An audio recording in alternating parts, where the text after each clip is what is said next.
Vous avez aimé avoir Emmanuel Macron comme président de la République, alors vous allez adorer vivre sous le règne du prince Macron. Et pour goûter à ce rêve éveillé, pas besoin d'attendre qu'il s'octroie les pleins pouvoirs en 2027, il suffit d'aller en Andorre. En fait, dès le XIIIe siècle, l'évêque d'Urgell et le comte de Foix se mettent d'accord pour se partager la souveraineté des vallées d'Andorre, qui prend donc un statut particulier, le paréage, et adopte ses frontières définitives. Par un jeu d'héritage et de conquête, la souveraineté côté français passe du comte de Foix au roi de Navarre, puis au roi de France et enfin au chef d'État du pays. Côté espagnol en revanche, c'est toujours l'évêque d'Urgell qui occupe cette fonction, et en 800 ans ça n'a presque pas bougé.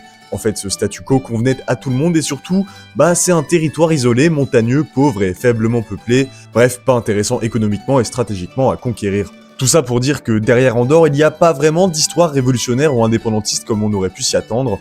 Pendant longtemps, la principauté vit en quasi-autarcie, son économie reposant principalement sur l'agro-pastoralisme et la culture de tabac, mais il y a une période très précise où des événements assez surprenants dégèlent un peu l'ordre social andorran.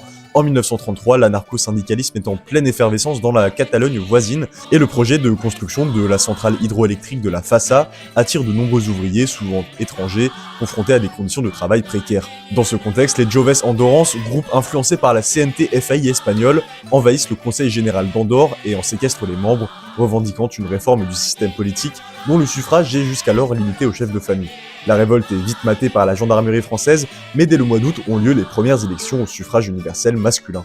Mais le pays n'est pas au bout de ses chahuts. Un an après, un type se proclame premier roi d'Andorre, Boris Skosirev, aventurier russe ayant fui la révolution soviétique, qui séduit le conseil andorran grâce à ses promesses de transformer le petit pays en un paradis fiscal moderne grâce à l'implantation de casinos et d'une fiscalité avantageuse.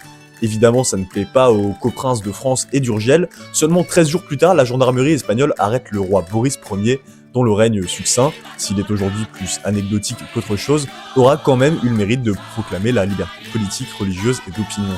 Bon, et aujourd'hui alors? Eh bien, dans les années 80 et 90, le régime politique d'Andorre se modernise et s'autonomise de sa tutelle française et espagnole.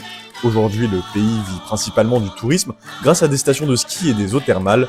Bref, la machine tourne plutôt bien, du moins en apparence. En 2023, le pays a vécu sa plus grosse mobilisation de l'histoire pour protester contre la hausse des prix, et notamment du logement à cause du tourisme et des politiques fiscales avantageuses pour les riches. Manifestation qui a réuni quelques centaines de personnes. Alors oui, le grand soir ne partira sans doute pas d'Andorre, mais le prolétariat s'organise quand même partout.